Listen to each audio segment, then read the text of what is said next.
সুপ্রিয় শিক্ষার্থীরা কেমন আছো সবাই? আশা করি সবাই ভালো আছো। আজকে আমাদের রুটিন অনুযায়ী বাংলা ক্লাস এবং বাংলা ক্লাসে সবাইকে স্বাগতম। আজকের ক্লাসটা খুবই ছোট। তার কারণ হচ্ছে যে আমরা শুধু আজকে গদ্যসমূহ বিশ্লেষণের মধ্যে শুধু আমার পত্রই দেখব। কারণ আমরা স্পেসিফিক ভাবে আমরা সবকিছু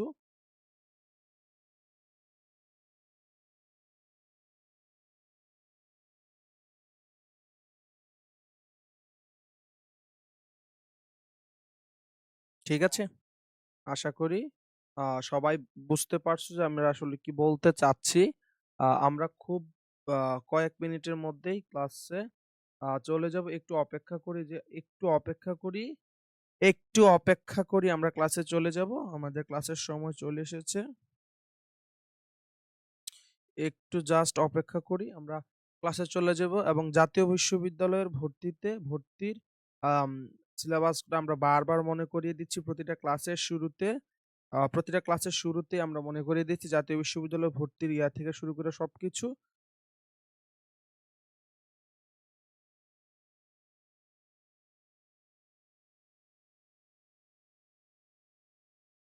আশা করি তোমাদের কোনো সমস্যা থাকবে না। থাকলে তোমরা আমাকে জানাবে। ঠিক আছে? অলরেডি দেখতে পাচ্ছি আমাদের ক্লাসে কয়জন আছে একটু অপেক্ষা করি। ওকে অলরেডি দেখতে পাচ্ছি আমাদের এখানে ৪ জন লাইভে আছে এবং আজকের আম ক্লাসটাই হচ্ছে আমাদের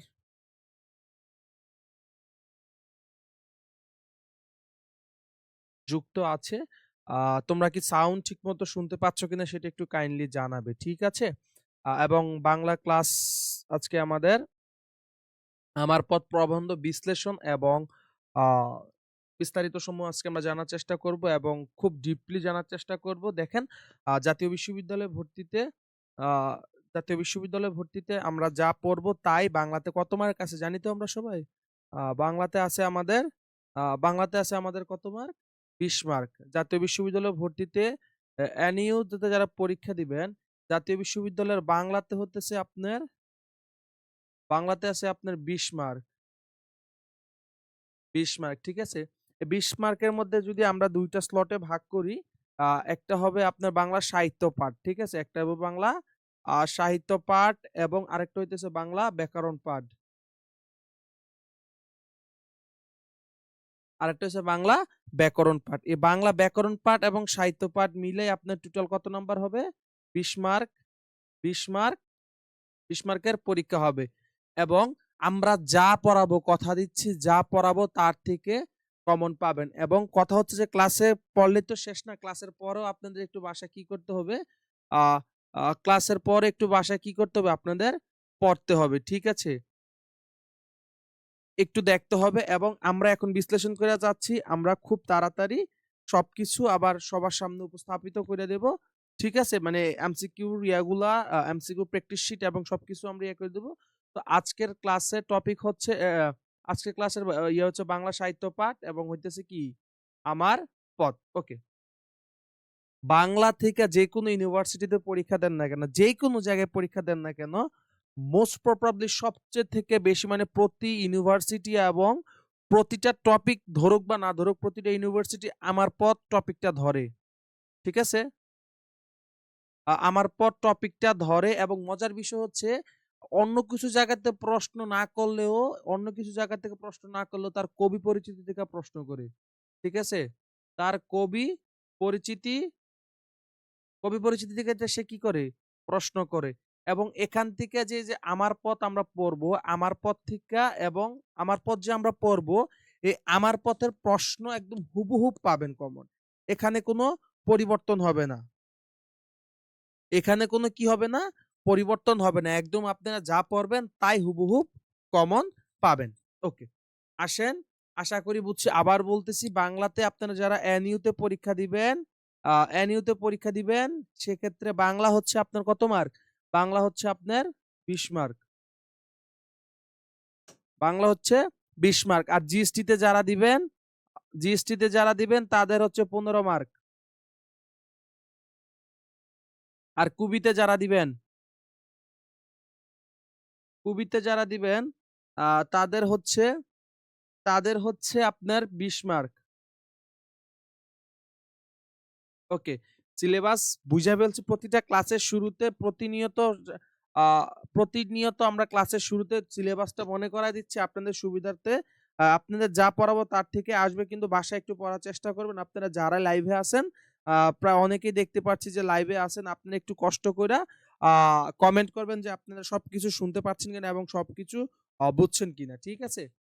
আশা করি আশা করি বুঝছেন। পুরো সিলেবাস আমরা গুছিয়ে দিয়েছি এবং আশা করি এখন বুঝছেন। ওকে। এখন আসেন আমার পথ। আমার পথ। আমার পথ প্রবন্ধের রচয়িতা কে? বলেন তো? আমার পথ প্রবন্ধের রচয়িতা কে? আমার পথ প্রবন্ধের রচয়িতা হইতেছে কে? কাজী নজরুল ইসলাম। কাজী আমরা স্লাইড দেখে পড়বো। সমস্যা নাই। কাজী নজরুল ইসলাম। ওকে। বিদ্রোহী উপাধিতে, কি উপাধিতে? বিদ্রোহী উপাধিতে ভূষিত আছে কে? বিদ্রোহী উপাধি কার? কাজী নজরুল ইসলামের। দেখেন বিদ্রোহী উপাধিতে কে আছে? কাজী নজরুল ইসলাম। এবং একটা প্রশ্ন মাথায় রাখবেন, একটা কনফিউজিং প্রশ্ন আছে। যদি বলা হয় বাংলা সাহিত্যের প্রথম বিদ্রোহী কবি কে? কথা বুঝেন। যদি বলা হয় বাংলা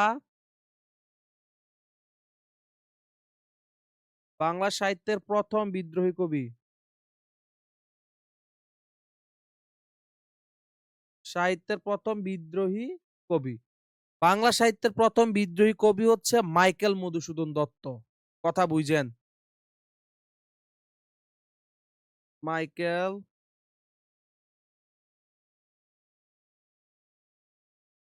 ওকে। এবং আপনাকে যদি বলে বাংলা সাহিত্যের বিদ্রোহী উপাধি, ওকে। কি বলছে? যদি বলা হয় বিদ্রোহী উপাধি বা বিদ্রোহী ওকে বা বিদ্রোহী কাকে বলা হয়? বাংলা সাহিত্যে বিদ্রোহী উপাধি মানে ডাকা হয় এমন কিছু ইয়াতে। এই বিদ্রোহী উপাধিটা হইতেছে কার? বিদ্রোহী উপাধিটা হইতেছে কার? কাজী নজরুল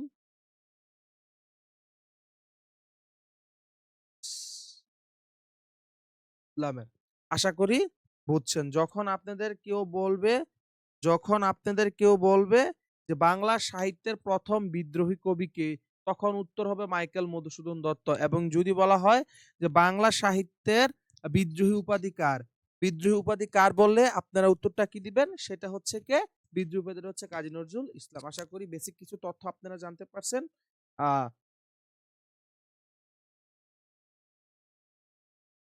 আশা করি বুঝছেন। কারো কোনো প্রশ্ন নাই? না থাকলে আমি সামনে আগাইতে পারি। ওকে, আসেন।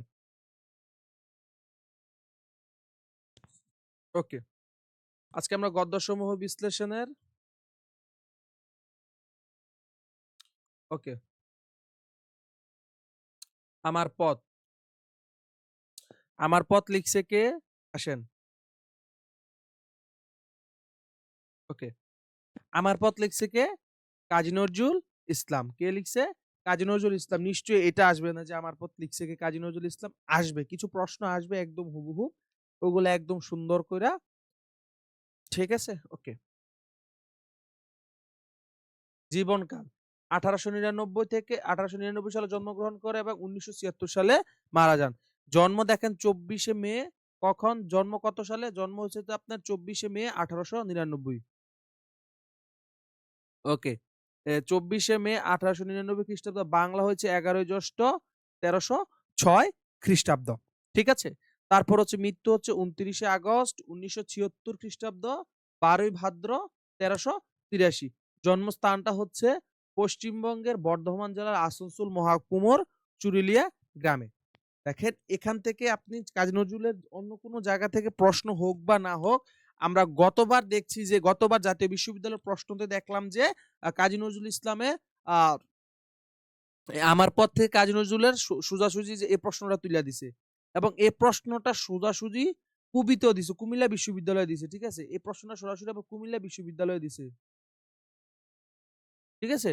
এখন দেখেন আ ফালায় দেওয়ার ইউনিভার্সিটি অ্যাডমিশন টেস্ট আপনি যখন একটা ভর্তি যুদ্ধে নামবেন, তখন আপনি যখন একটা ভর্তি যুদ্ধে নামবেন, তখন একটা জিনিস মাথায় রাখতে হবে যে আপনার ইম্পোর্টেন্ট আনইম্পোর্টেন্ট কোনো জিনিস নেই। আপনি যা সবই আপনার কাছে কি ইম্পোর্টেন্ট। আপনাকে কি পড়তে হবে? সবগুলো জিনিসই পড়তে হবে। ঠিক আছে? আপনার সবগুলো জিনিসই পড়তে হবে। কোনো কিছু বাদ দিতে পারবেন না। ইউনিভার্সিটি অ্যাডমিশন টেস্ট গুলাতে আপনি কোনো কিছু কি দিতে পারবেন না? বাদ দিতে পারবেন না। কারণ হচ্ছে আপনার নামই হইতেছে ভর্তি যুদ্ধ। আপনি বাদ দিবেন কি? তাই আমরা অনেক সময় ভাবি যে কিছু টপিক আমরা ইগনোর করলে পারবো, ইগনোর করলে হবে কিন্তু না। আমরা কোনো টপিকই ইগনোর করব না। আমরা প্রত্যেকটা টপিক এবং প্রত্যেকটা খুব ভালোভাবে ব্যাখ্যা বিশ্লেষণ কইরা বোঝার চেষ্টা করব। ওকে। তাহলে বলুন তো কাজী নজরুলের জন্ম কত? 1899 খ্রিস্টাব্দের 24শে মে। আর বাংলা হচ্ছে 11ই জ্যৈষ্ঠ 1306। ওকে। মৃত্যু হয়েছে 29শে আগস্ট 1976 এবং আ 12ই ভাদ্র 1383 খ্রিস্টাব্দে। জন্মস্থান কোথায়? পশ্চিমবঙ্গের বর্ধমান জেলার আসানসোল মহকুমার চুরুলিয়া গ্রামে। আশা করি বুঝছেন। 2 স্টার দিয়ে রাখেন, 2 স্টার দিয়ে রাখেন। ঠিক আছে? ওকে। ওকে। পিডিএফটা পেয়ে যাবেন একটু পর। আমরা ক্লাস শেষে পিডিএফ বিশেষ তথ্য। এখন আসেন মোস্ট ইম্পোর্টেন্ট তথ্য। এখান থেকে নজরুলের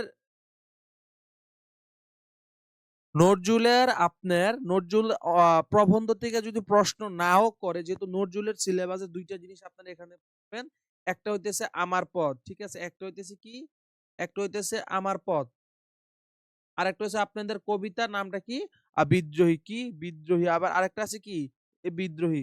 আপনারা ২ টা এই ২ টা আপনার সিলেবাসের অন্তর্ভুক্ত। এই ২ টা যখন আপনার সিলেবাসের অন্তর্ভুক্ত, তখন আপনাকে কি করতে হবে? নজরুল সাহিত্যটা একটু ভালো করে আয়ত্তে রাখতে হবে। ঠিক আছে? এ আ আয়ত্তে যদি না রাখেন, তাহলে আপনি কি পারবেন না? এখান থেকে প্রশ্নের উত্তর করতে পারবেন না। কারণ আপনাকে একই সাথে বিদ্রোহী এবং আমার পথ ২ টা থেকেই আপনার কি হবে? সুন্দর কইরা প্রশ্ন হবে। আসেন। তিনি বাংলাদেশের জাতীয় কবি। নিশ্চয়ই পরীক্ষাতে এটা আসবে না যে বাংলাদেশের জাতীয় কবি কে? ঠিক আছে? আসবে না। তারপর আমরা পড়ব বাংলা সাহিত্যে। দেখেন, বাংলা সাহিত্যে তিনি বিদ্রোহী কবি হিসেবে পরিচিত। আমি আবার বলছি, যারা ১ম স্লাইডে মিস করছেন তাদের আবার বলছি। বাংলা সাহিত্যের ১ম বিদ্রোহী কবি, কথা বুঝেন।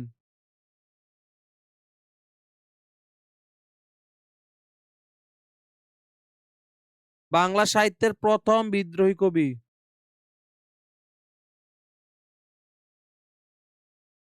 বিদ্রোহী কবি। আর প্রশ্নের মধ্যে বাংলা সাহিত্যের বিদ্রোহী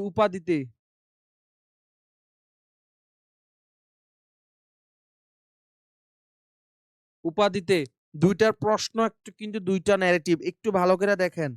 আপনাকে যখন বলবো যে বাংলা সাহিত্যের ১ম বিদ্রোহী কবি, বাংলা সাহিত্যের যখন বিদ্রোহী কবির কথা আসবে, তখন হবে মাইকেল মধুসূদন দত্ত।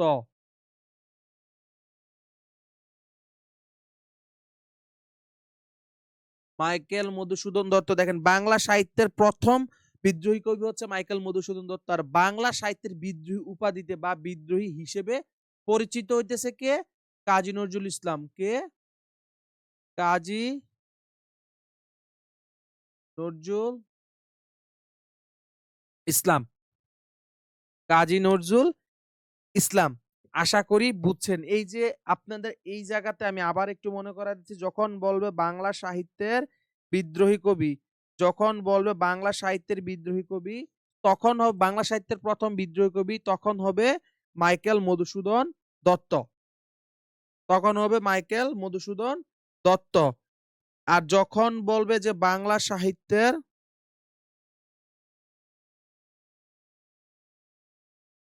আর আর যখন বলবো বাংলা সাহিত্যের বিদ্রোহী উপাধিতে বা বিদ্রোহী নামে ভূষিত হয়েছে কোন কবি, তখন সেটা কি হবে? তখন সেটা হবে হইতেছে তখন সেটাকে তখন সেটাকে তখন সেটা হইতেছে কাজী নজরুল ইসলাম। আশা করি বিষয় দুটোটা বুঝছেন। আশা করি বিষয়টা দুটোটা বুঝছেন। ঠিক আছে? ঠিক আছে? আশা করি বুঝছেন। আসেন তারপরে। ওকে। ১৯১৭ সালে ১৯১৭ খ্রিস্টাব্দে সেনাবাহিনীর বাঙালি পল্টনে যোগদান করেন। ওকে। ১৯১৭ সালে, এই যে প্রশ্নটা একদম হুবহুব কমন আসছে। ১৯১৭ সালে ১৯১৭ সালে এই যে 1917 সালে এটা একদম হুবহুব কমন আসছে। এটা গতবার হুবহুব কমন আসছে এবং একটা বিশ্ববিদ্যালয় না, কয়েকটা বিশ্ববিদ্যালয়ের প্রশ্ন এবং হুবহুব রিপিট করছে। দেখেন আ ইউনিভার্সিটিতে যেখানে পরীক্ষা দেন না কেন, আপনি একজন যোদ্ধা এবং যোদ্ধার কোন টপিক আপনি কি চাইলে কোন কিছু বাদ দিতে পারবেন না। ঠিক আছে? তাহলে আমরা এখানে পাচ্ছি যে ১৯১৭ সালে ১৯১৭ খ্রিস্টাব্দে ১৯১৭ সালে সেনাবাহিনীর বাঙালি পল্টনে যোগদান করেন কে? কাজী নজরুল ইসলাম। বাঙালি পল্টনটা কোথায় ছিল? করাচিতে। কোথায়? করাচি। কোথায় ছিল? বাঙালি পল্টনটা কোথায় ছিল? বাঙালি পল্টনটা ছিল আপনার করাচি। আমি একটু লিখে দিচ্ছি কোথায়? করাচি। ওকে। মাত্র ৪৩ বছর বয়সে দুরারোগ্য ব্যাধিতে আক্রান্ত হয়ে নির্বাক হয়ে যায়। নির্বাক হয়ে মানে কি? সে আর কথা বলতে পারে না। নির্বাক মানে কথা বলতে পারত না আরকি। কত বছর বয়সে? ৪৩ বছর বয়সে এবং এই প্রশ্নটা গতবার রিপিট করছে চট্টগ্রাম বিশ্ববিদ্যালয়। ঠিক আছে? এ প্রশ্নটা রিপিট করছে চট্টগ্রাম বিশ্ববিদ্যালয়। বারবার বলছি যা পড়া আসবে তার থেকে আসবে। মাত্র কত বছর বয়সে সে নির্বাক হয়ে যায় বা কথা বলার শক্তি হারিয়ে ফেলে মাত্র কত বছর বয়সে? মাত্র ৪৩ বছর, মাত্র ৪৩ বছর বয়সে, মাত্র ৪৩ বছর বয়সে। আশা করি বুঝছেন। ওকে। ঢাকা বিশ্ববিদ্যালয় মসজিদের পাশে পূর্ণ রাষ্ট্রীয় মর্যাদায় সমাধিস্থ হন কে? কাজী নজরুল ইসলাম। এবং মজার বিষয় আমরা তো সাধারণ জ্ঞানের জিকে পড়বো। এই কাজী নজরুল ইসলামের কবরের পাশেই শহীদ উসমান বিন হাদির কি আছে? কবরস্থান আছে। আমরা সাধারণ জ্ঞানের সাম্প্রতিক ক্লাসগুলা যখন করব, তখন আমরা খুব তাড়াতাড়ি উসমান হাদির উপর একটা ডেডিকেটেড ক্লাস দেব সাধারণ জ্ঞান। এখান থেকে আপনারা প্রশ্ন পাবেন। জাতীয় বিশ্ববিদ্যালয় দেন, যেখানে পরীক্ষা দেন না কেন, এখান থেকে আপনারা প্রশ্নগুলা পাবেন। আশা করি বুঝছেন। আশা করি বুঝছেন। কারো কোনো প্রশ্ন আছে কিনা থাকলে আমাকে জানাইতে পারেন। না থাকলেও আমাকে জানাইতে পারেন। আশা করি যদি কেউ কমেন্ট করেন না, শুধু ক্লাস দেখেন, তাদের আর আমি কি বলবো। ওকে, ওকে, ওকে। আসেন উল্লেখযোগ্য রচনা দেখেন। মোস্ট ইম্পোর্টেন্ট, কাজী নজরুলের মোস্ট ইম্পোর্টেন্ট, এখান থেকে আপনি প্রশ্ন কমন মানে এখান থেকে করলে এগুলা থেকে করবে, আর করবে না। এতটুকু মাথায় রাখেন। এখান থেকে করলে এর বাইরে যাবে না। নজরুল থেকে প্রশ্ন করলে এর বাইরে যাবে না। বারবার বলছি। উপন্যাস কয়টা? নজরুলের উপন্যাস হচ্ছে ৩ টা। কয়টা? নজরুলের উপন্যাস কয়টা? মোস্ট নজরুলের উপন্যাস কয়টা? ৩ টা। নজরুলের উপন্যাস কয়টা? একটু ওক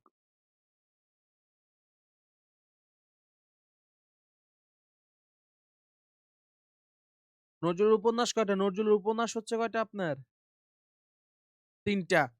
এবং বেশিরভাগ দেখা যায় মনে রাখার কি? বাঁধনহারা, মৃত্যুক্ষুধা, কুহেলিকা। ৩ টা কি, কি? বাঁধনহারা, মৃত্যুক্ষুধা, কুহেলিকা।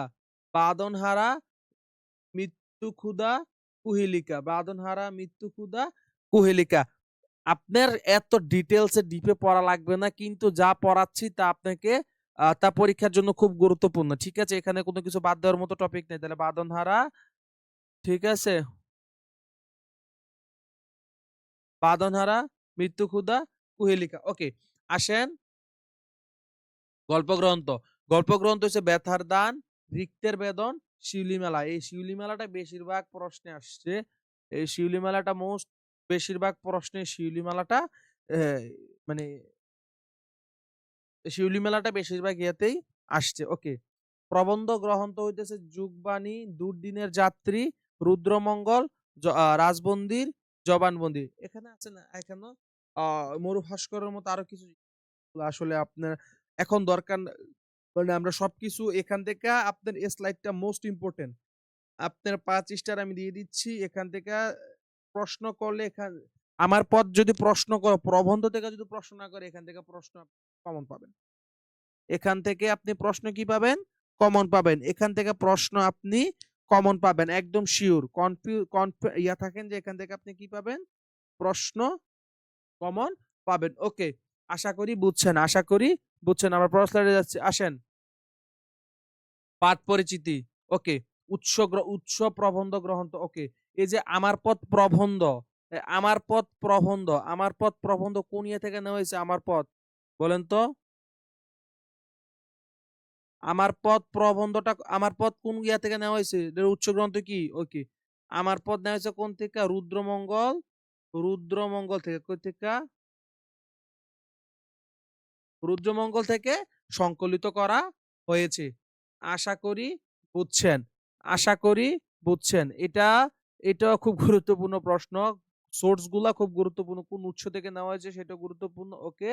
তাহলে উৎসসমূহ কি? রুদ্রমঙ্গল থেকে আর রুদ্রমঙ্গলটা কি? রুদ্রমঙ্গল হচ্ছে কি তার রুদ্রমঙ্গল হচ্ছে তার প্রবন্ধ গ্রন্থ। এই যে রুদ্রমঙ্গলটাতে কি?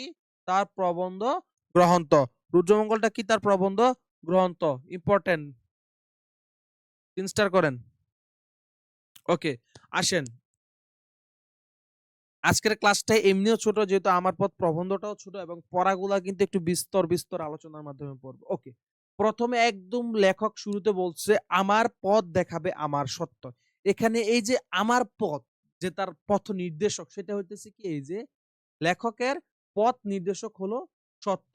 মানে লেখকের পথ নির্দেশকটা কে? লেখকের সত্য। কে? লেখকের সত্য। মানে লেখকের যে পথ, লেখক যে পথে চলতে চায়, তার এই পথ দেখাবে কে?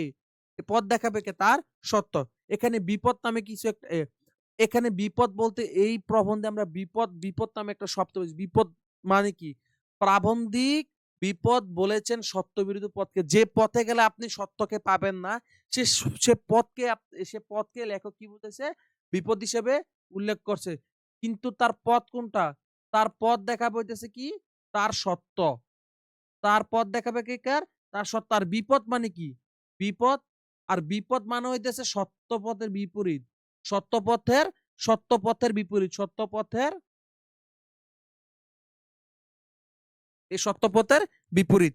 আশা করি এই জায়গাতে আপনার একটা ডাউট ক্লিয়ার হয়ে গেছে যে লেখকের পথ দেখাবে কে? লেখকের আপন সত্য। কে সত্য? লেখকের আপন সত্য। আর বিপদ মানে কি? প্রাবন্ধিক বিপদ বলেছেন সত্য বিরোধী পথকে। যে পথে গেলে সে সত্যকে ধারণ করতে পারবে না, লালন করতে পারবে না, সত্যকে নিয়ে কিছু করতে পারবে না, সেটাকে লেখক মূলত কি বলছে? বিপদ বলছে। আশা করি বুঝছেন। আশা করি বুঝছেন। এবার আসেন দাসত্ব। এই প্রবন্ধে বারবার আমরা একটা দাসত্ব রিলেটেড শব্দ পাইছি। দাসত্ব শব্দ পাইছি। এই সবচেয়ে বড় দাসত্ব হলো পরাবলম্বন। এবং এই প্রশ্নটা দাগ দেন, হুবহুব আইসা যাওয়ার সম্ভাবনাটা খুব বেশি। হুবহুব আইসা যাওয়ার সম্ভাবনাটা খুব বেশি এই প্রশ্নটার। এই প্রশ্নটা হুবহুব আইসা যাওয়ার সম্ভাবনা খুব বেশি।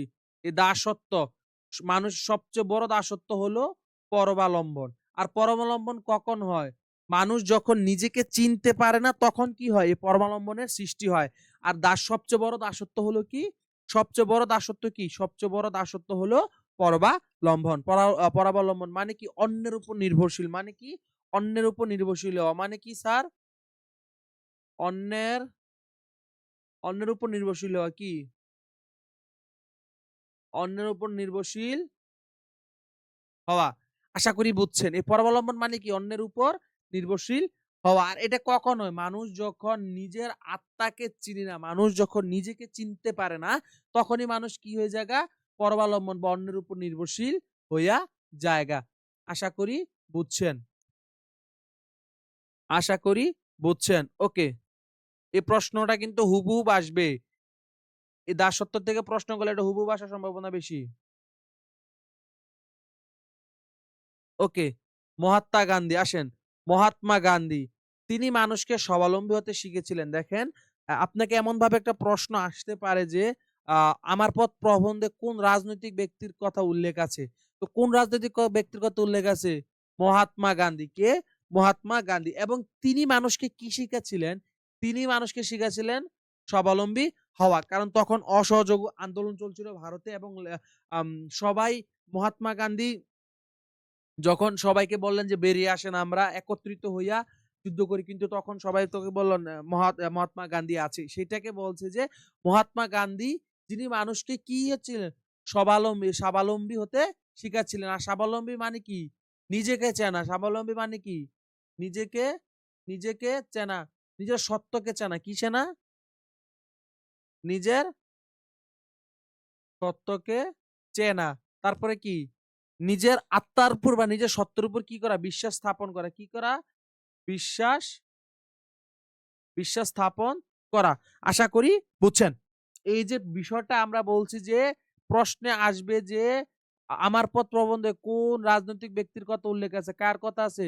মহাত্মা গান্ধী। এবং তিনি কি শিখাচ্ছিলেন? তিনি মানুষকে স্বাবলম্বী হতে শিখাচ্ছিলেন। তিনি কি হতে শিখালেন? তিনি প্রবন্ধে মানুষকে স্বাবলম্বী হতে শিখাচ্ছিলেন। মানে অন্যের উপর নির্ভরশীল না থেকে নিজে কি করছে? নিজের সত্যকে নিজের ইয়াকে জানার জন্য সে কি করতেছিলেন? চেষ্টা করতেছিলেন। আশা করি বুঝছেন। আশা করি বুঝছেন। আত্মনির্ভরশীলতা, আত্মনির্ভরশীলতা। আত্মাকে চিনলেই, কাকে চিনলে? আত্মনির্ভরশীলতা কি আত্মনির্ভরশীলতা সম্পর্কে কি বুঝানো হয়েছে আমার পথ প্রবন্ধে?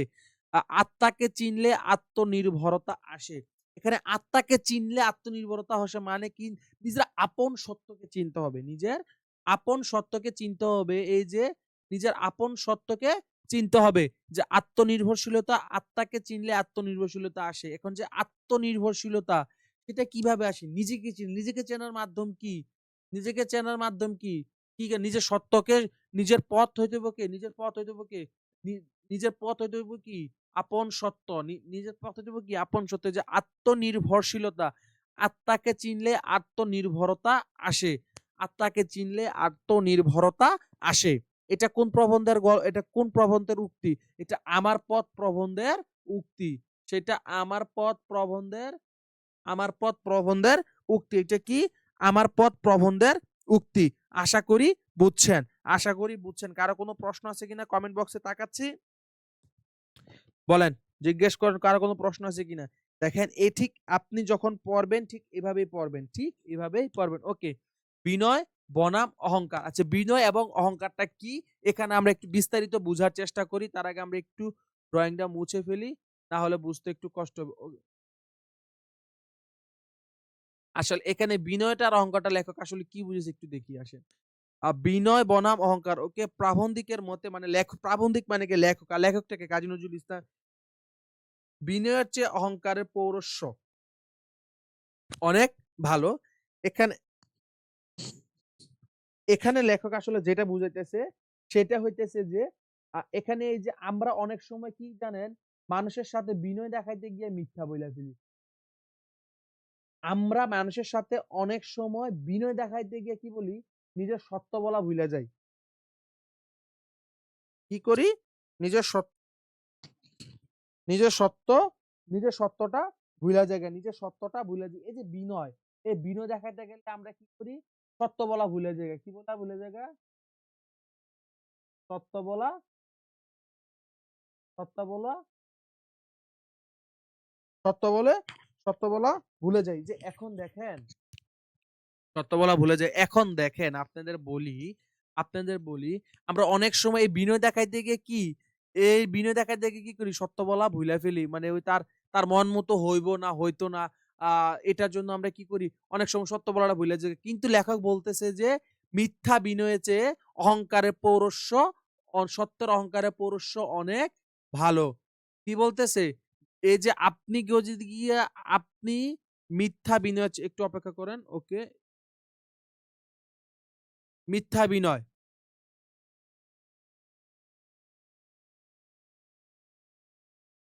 মিথ্যা বিনয়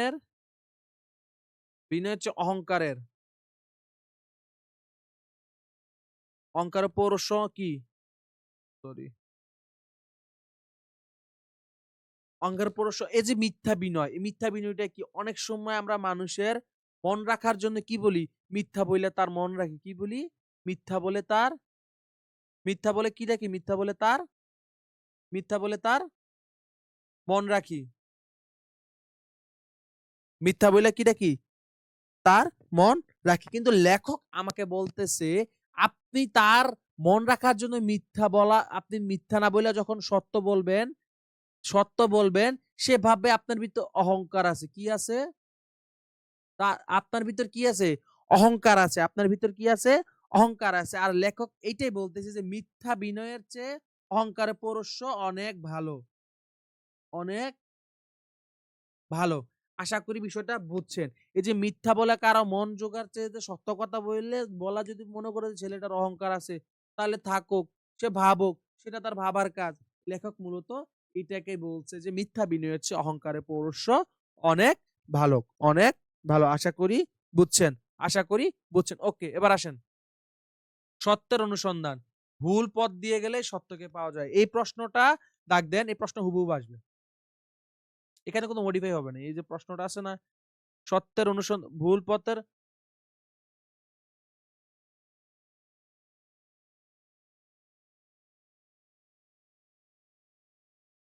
10 স্টার, 12 স্টার, 23 স্টার দেন। মানে এখান থেকে প্রশ্ন যদি করে তাহলে সত্যের অনুসন্ধান, ভুল পথের মধ্যে দিয়ে গেলে কি বা সত্যকে কিভাবে পাওয়া যায়? প্রশ্নটা এভাবে আসবে যে সত্যটা কিভাবে পাওয়া যায়? আশা করি বুঝছেন।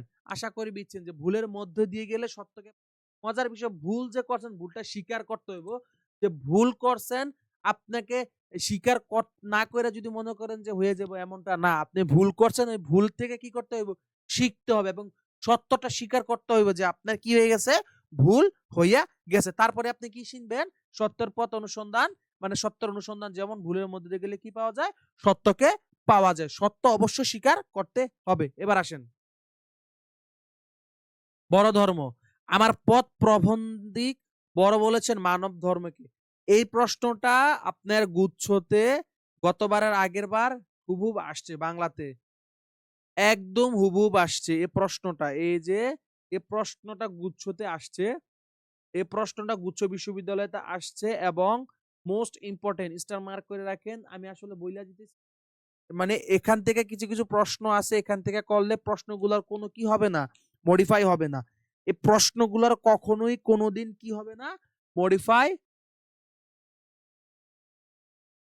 মডিফাই মডিফাই হবে না। কোনো মডিফাই হবে না। আশা করি বুঝছেন। আশা করি বুঝছেন। ওকে।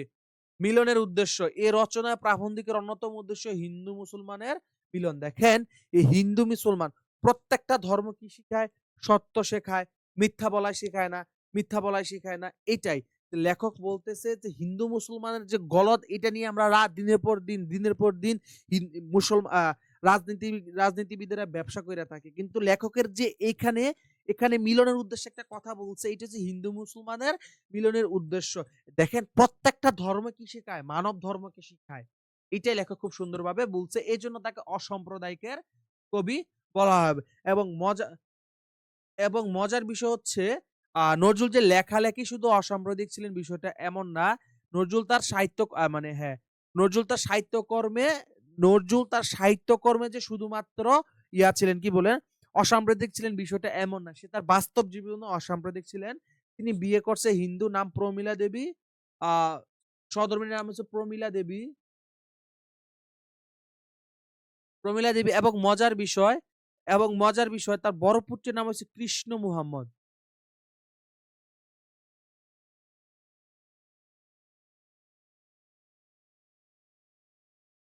এখন আমার কথা বোঝেন, বর্তমানে যদি এই নাম কেউ রাখে তারে কি আমরা আস্থা রাখবো? রাখবো না। ১ম এ কৃষ্ণ তারপর মুহাম্মদ। কিন্তু নজরুল এতটাই অসাম্প্রদায়িক ছিলেন যে সে লেখালেখিতে যেমন, সে তার বাস্তব জীবনে ঠিক তেমন করছে। ঠিক আছে? যাই হোক, সেটা আজকে আমাদের বিষয় না। এটা জাস্ট জানার জন্য আপনাদের জানাইয়া দিলাম। ঠিক আছে? আশা করি বুঝছেন। আশা করি বুঝছেন। ওকে। রাজভয়, লোকভয় কোনো ভয়ে বিপদে নিয়ে যেতে পারবে না। লেখকের পথ কে? লেখকের পথ দেখাবে কে? লেখকের পথ দেখাবে লেখকের সত্য। কথা বুঝেন। লেখকের পথ দেখাবে কে? লেখকের সত্য। লেখকের পথটা দেখাচ্ছে কে? লেখকের সত্য। তাই লেখক বারবার বলতেছে যে রাজভয় মানে রাজনৈতিক ভয়, লোক ভয়, কোন ভয়ই বিপদে নিয়ে যেতে পারবে না। বিপদ কোনটা? বিপদ কোনটা? বিপদ কোনটা? বিপদ হচ্ছে সত্যের বিরোধী পথ। কি পথ? সত্যের বিরোধী পথ। সত্যের বিরোধী পথ। আশা করি বুঝছেন। এই যে রাজভয়, লেখকের সত্য দেখাবে কে? লেখকের পথ দেখাবে কে?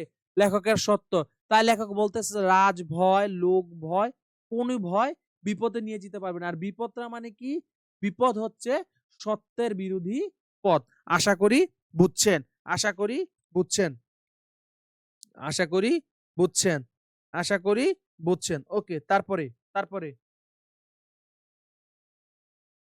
ওকে।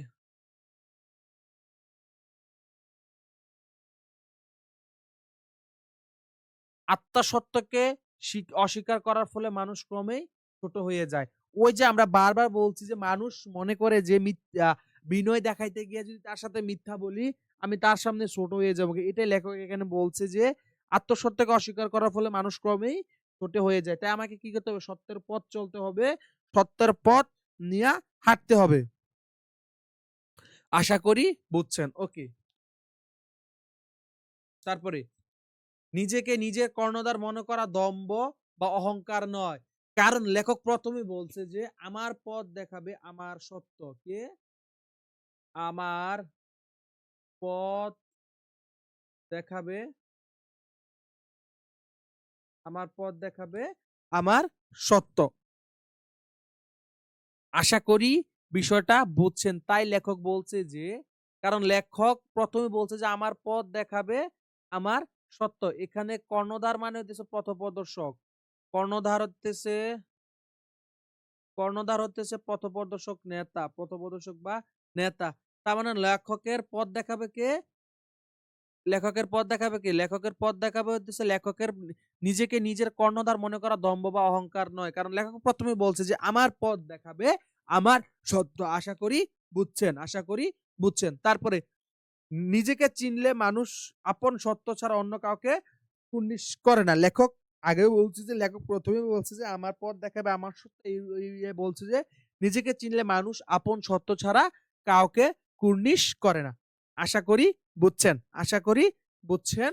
এবং আপনাদের কারো কোনো প্রশ্ন আছে কিনা এই যে আমার পথ প্রবন্ধটা নিয়ে এবং শুরু থেকে শেষ পর্যন্ত যতটুক একদম ব্যাখ্যা এবং বিশ্লেষণ দরকার আমরা ততটুক ব্যাখ্যা এবং বিশ্লেষণের মাধ্যমে পড়ার চেষ্টা করেছি এবং বোঝার চেষ্টা করেছি। আজকের ক্লাসটা আমাদের প্রবন্ধটা এখানেই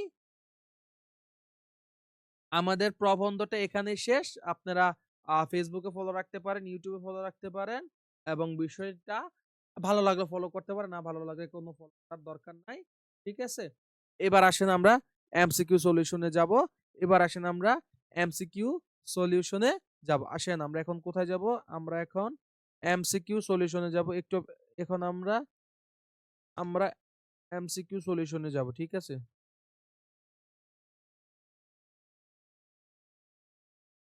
ওকে, আমরা এখন এমসিকিউ সলিউশনে যাব। আসেন। আমার পথ প্রবন্ধতে আসেন। আ একটু আসেন।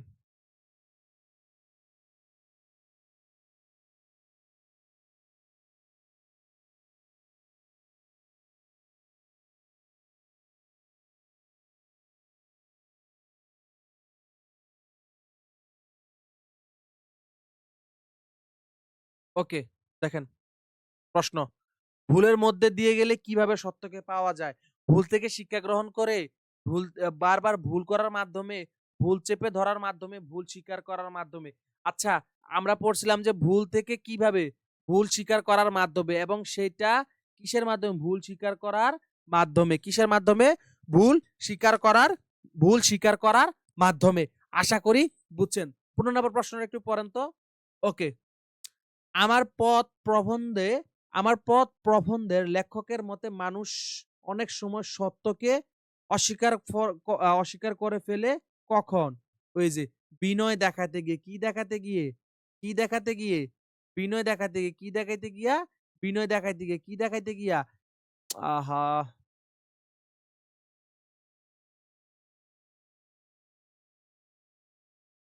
কি দেখাইতে গিয়া? বিনয়। এই বিনয় দেখাইতে গিয়া কি হয়?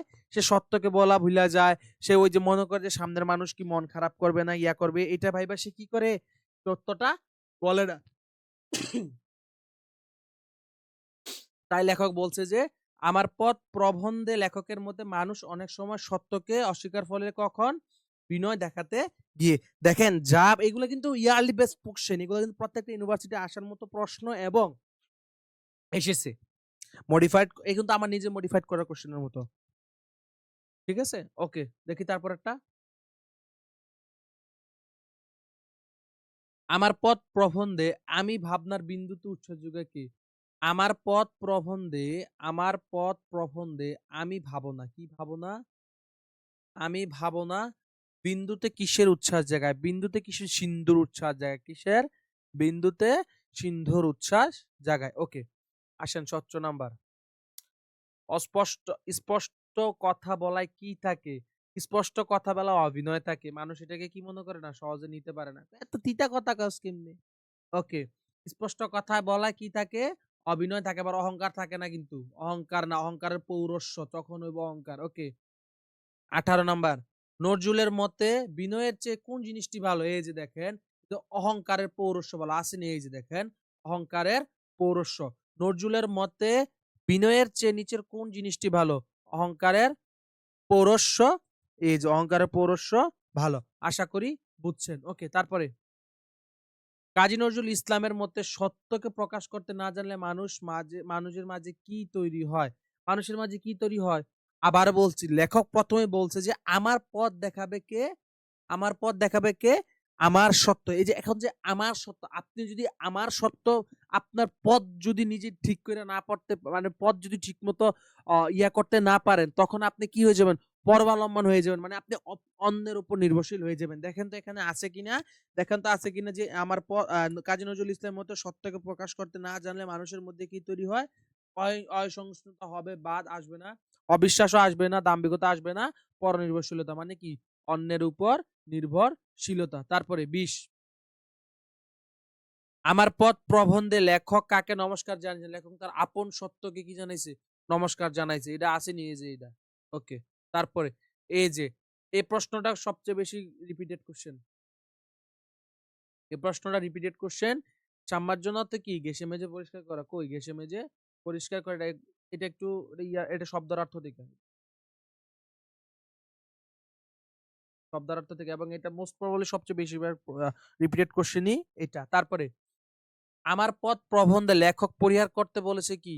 অন্যায়। সত্য প্রকাশ না, লেখক এটাকে পরিহার করতে বলে না। ভুল করা না, ভুল করতে বলছে। কিন্তু ভুল কইরা সত্য কইরা স্বীকার করতে বলছে। জি। অন্যায় করা, অন্যায় করতে লেখক কি পরিহার করতে বলছে? অন্যায় না, ভন্ডামি করতে না করছে। এটা একটু বিস্তারিত, এটার ব্যাখ্যা, এটা আমার নিজের প্রশ্ন তো, তাই একটু এটা নিজের করা প্রশ্ন, হ্যাঁ? এজন্য এটা একটু ডিপলি কোয়েশ্চেন করছি। ওকে। স্পষ্ট কথা কি থাকে রে স্যার? স্পষ্ট কথা কি থাকে? অভিনয় থাকে। স্পষ্ট কথা কি থাকে? অভিনয় থাকে। আশা করি বুঝছেন। এ প্রশ্নগুলা এর থেকে কঠিন হবে না। আমার এই প্রশ্নগুলার উত্তর যারা করতে পারছেন, তারা ইউনিভার্সিটির পরীক্ষার আগে বাকিগুলা খুব সুন্দর করতে পারবেন। আশা করি বুঝছেন। আশা করি বুঝছেন। আশা করি বুঝছেন। আশা করি বুঝছেন। ওকে। এই ছিল আজকের ক্লাস, এবং আগামী দিনের ক্লাস যথাসময়ে অনুষ্ঠিত হবে। দেখা হচ্ছে দেখা হচ্ছে আগামীকালের ক্লাসে। ততক্ষণ পর্যন্ত ভালো থাকবেন, ভালো রাখবেন। ঠিক আছে? সবাই ভালো থাকবেন এবং ভালো রাখবেন। ধন্যবাদ। সবাইকে সবাইকে ধন্যবাদ দিয়ে আজকের ক্লাসটি আমরা এখানেই শেষ করতে চাচ্ছি। ধন্যবাদ।